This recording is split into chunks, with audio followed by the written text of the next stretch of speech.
Hai,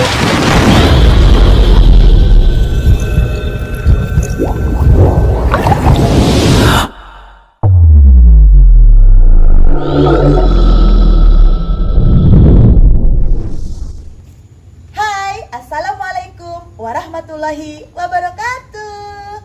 Welcome back to my channel Neng Henry Suparman.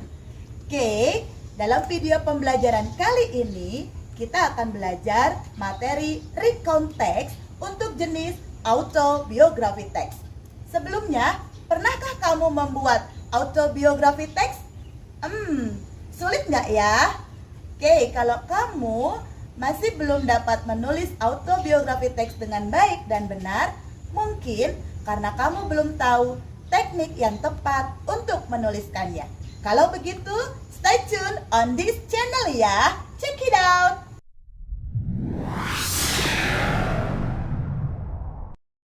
Tujuan pembelajaran materi ini adalah siswa dapat menulis autobiografi teks dengan tepat menggunakan 5 teks yang diajarkan pada video pembelajaran ini.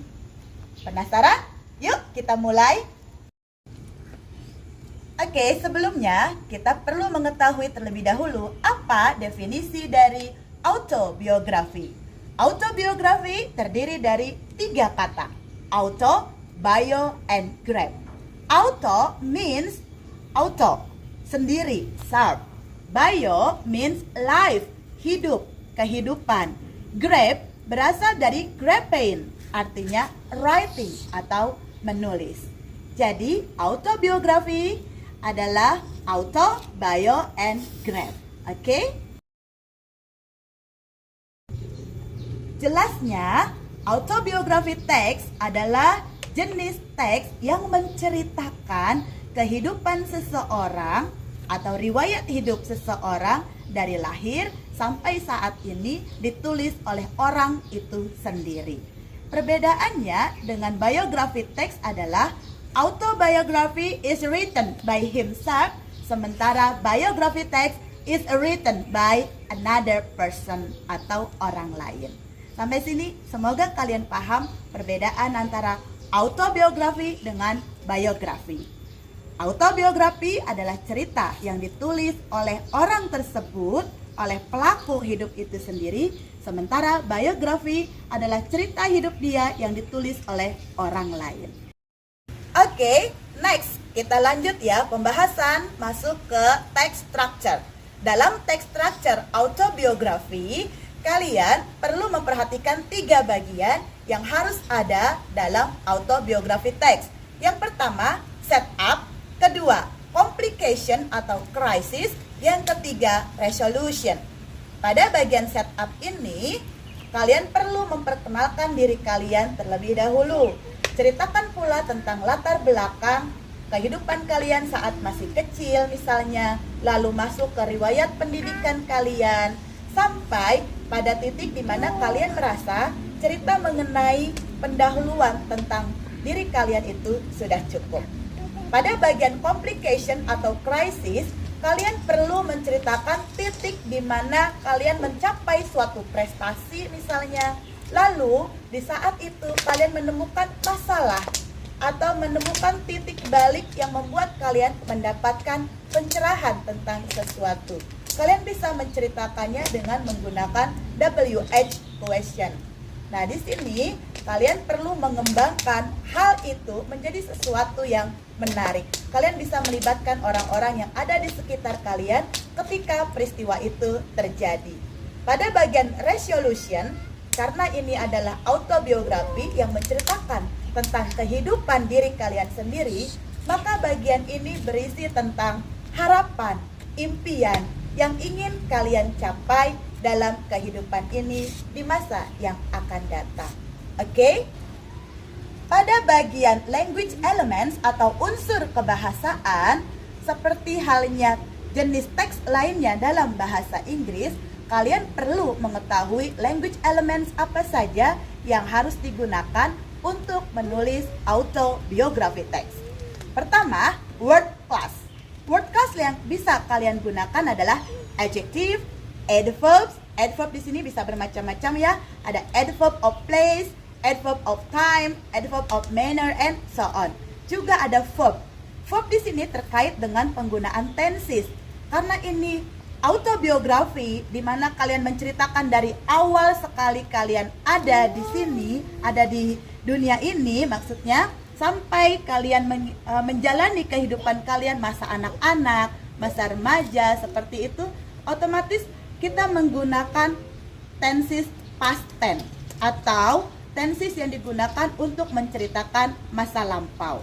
Lalu, karena ada bagian di mana kalian menceritakan tentang complication, di situ juga kita bisa menggunakan present perfect ataupun past perfect.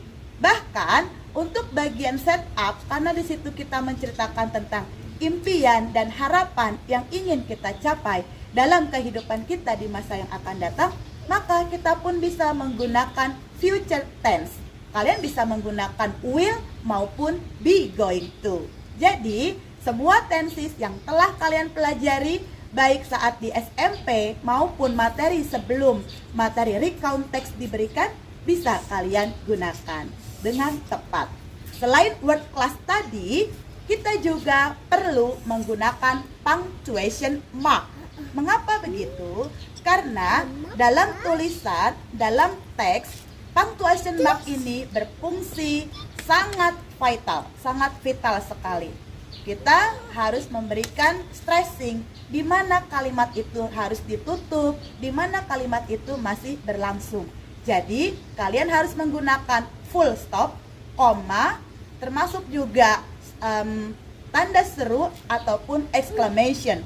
It's up to you. Yang jelas, kalian tidak bisa mengabaikan penggunaan punctuation mark dalam autobiografi teks. Oke, setelah mengetahui definisi text structure dan juga language elements yang digunakan dalam autobiografi, mari kita masuk ke materi teknik yang digunakan untuk menulis autobiografi. Are you ready? Good job. Okay, here are 5 techniques in writing: brainstorming, clustering, jotting, reviewing, and editing. Kita bahas satu persatu. What is brainstorming? Okay, brainstorming digunakan to make a list of as many ideas as possible without worrying about how we'll use them. Here, you put any words, every word that you think it related to the story you want to write. For example, look at this. Here is a baby. Nah, apa sih yang terlintas dalam pikiran kamu ketika kamu memikirkan masa bayi kamu? Nah, tulis semuanya di sana tanpa perlu memikirkan apapun juga. Lalu, lihat kembali masa awal kamu bersekolah. Di manakah kamu sekolah? Apa yang terlintas dalam pikiran kamu tentang masa-masa sekolah kamu di taman kanak-kanak, di SD, di SMP misalnya, sebelum kamu masuk ke SMA. Setelah itu, coba pikirkan mengenai family tree. Apa sih yang ingin kamu ceritakan terkait dengan latar belakang keluargamu? Apa pekerjaan orang tuamu? Apa hubunganmu dengan saudara-saudaramu misalnya? Kamu anak keberapa di rumah? Dan sebagainya. Lalu, jangan lupa terkait dengan hobi. Apa hobi yang kamu miliki? Kapan kamu melakukannya? Mengapa kamu melakukannya? Setelah itu, pikirkan kembali impian. Impian yang ada di dalam diri kamu itu apa? Tulis semuanya. Dan harapan. Apa harapan yang ingin kamu capai? Jangan merasa ragu, tulis semuanya, baik dalam satu kata maupun satu frase. Next, kita masuk ke tahap berikutnya. Tahap berikutnya adalah clustering. Pada tahap ini,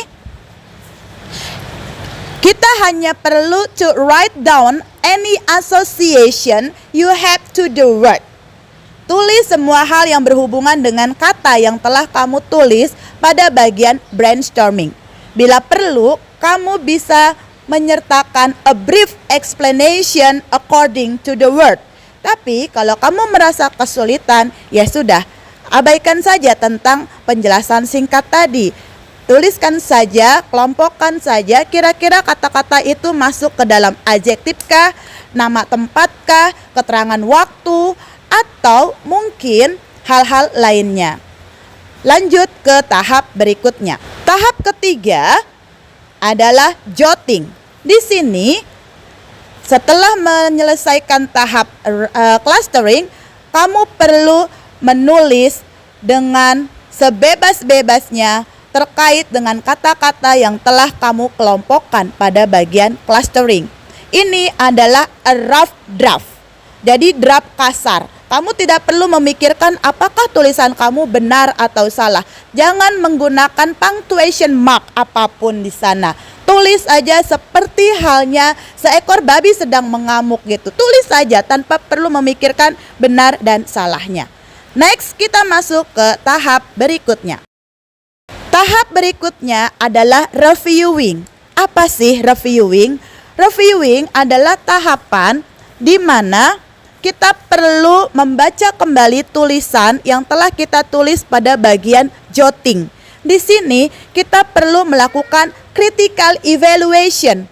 Apakah yang telah kita tulis tadi itu benar atau salah? Di mana kita perlu meletakkan punctuation mark yang tepat.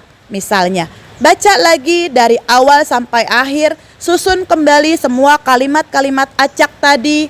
Jangan lupa kalau memang masih terasa janggal, kamu bisa menambahkan kalimat baru, menyisipkan kalimat baru di antara kalimat-kalimat yang sudah ada. Setelah itu, baru kita masuk ke tahap terakhir. Tahap terakhir adalah editing. It is a step to prepare for publication.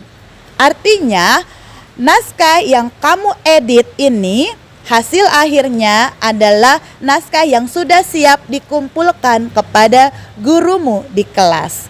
Ini adalah bagian terakhir di mana kamu perlu membaca kembali naskah kamu dari awal sampai akhir. Perhatikan kembali judul dari autobiografi yang kamu tulis.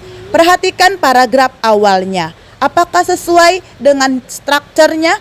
Apakah di sana ada setup, ada complication, dan ada resolution. Bila seandainya hasil dari tulisan pada bagian reviewing tadi ada yang kurang tepat, jangan ragu untuk memperbaikinya. Kalau perlu dihapus, ditambah, dan sebagainya. Dan jangan lupa untuk menggunakan capital letters dan juga small letters di tempat yang diperlukan. Oke, terima kasih atas perhatian semuanya. Assalamualaikum warahmatullahi wabarakatuh.